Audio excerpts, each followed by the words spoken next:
আসসালামু আলাইকুম, সবাইকে স্বাগত জানাচ্ছি সঞ্চয় হিসেবে। আর আজকে কিন্তু কি বানাবো বলেন তো? মোগলাই।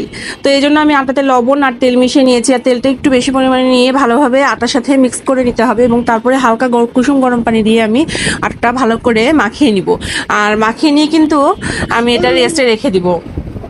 আর রেস্টে রাখলেই কিন্তু এটা খুব ভালো হয়ে মানে ক্রাঞ্চি হয়, আবার ভিতরে সফট হয়, আর মোগলাইটা খেতে মজাও লাগে। আর দেখেন, এটা কিন্তু আমার 1 ঘন্টা পর আমি আটাটা আবার নিচ্ছি, এবং এখন আমি এই আটাটা বেলে নিব।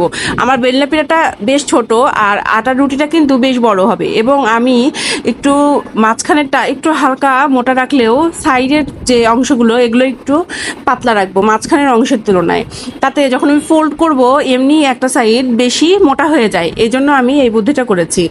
আর এখন দেখেন আমার রুটিটা বেলা হয়ে গেছে, আর আমি ডিমে একটু হালকা লবণ দিয়ে নিব। আর আমি অন্যদিকে পেঁয়াজ ও মরিচ ভালো করে কুচি করে নিয়েছি। অবশ্যই আজকে মেয়োনেজ ইউজ করব। আসলে মোগলাইতে কেউ মেয়োনেজ ইউজ করে না, কিন্তু মেয়োনেজ ইউজ করলে টেস্টটা একটু ভালো হয় বা একটু অন্যরকম লাগে, খেতে ভালো লাগে। তো আমি পেঁয়াজ মরিচ কুচি এই মেয়োনেজ ছড়িয়ে রাখা দেওয়া রুটির উপরে দিয়ে দিচ্ছি। আর তারপর ডিম যেটা গুলে রেখেছিলাম সেটাও এখন এইটার উপরে দিয়ে দিব, এবং ভালোভাবে এটা ফোল্ড করার জন্য আমি আমার রুটির চারদিকে হালকা একটু পানি দিয়ে দিব। আপনারা চাইলে তেল ব্রাশ করতে পারেন, কিন্তু পানি দিলে যেটা ভালোভাবে আটকে যায় এবং এই মোগলাইটা খুলে আসে না। তো দেখেন আমার ফোল্ড করা হয়ে গিয়েছে, আর এখন কিন্তু ভাজার পালা।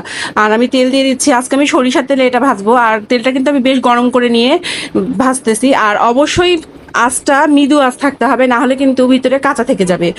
আর এটা ভাজতে আমার মোটামুটি 8 থেকে 9 মিনিট সময় লেগেছে। আর দেখেন আমার মোগলাইটা কিন্তু প্রায় ভাজা হয়ে গিয়েছে, আর এখন এটা আমি সার্ভ করার জন্য তুলে নিচ্ছি। আর এই মোগলাইটা খেতে কিন্তু খুব মজা লাগে। আর এটা এখন আমি প্লেটে উঠিয়ে নিব। আর প্লেটে উঠিয়ে নিয়ে আমি চাকু দিয়ে কেটে তারপরে সার্ভ করব। আর টমেটো সসের সাথে এই খাবারটা খুবই মজা লাগে। আপনারা বিকালে স্ন্যাক্স হিসেবে এই মোগলাইটা বাচ্চাদের জন্য বানিয়ে দিতে পারেন, বাচ্চারা খুব মজা করে খাবে।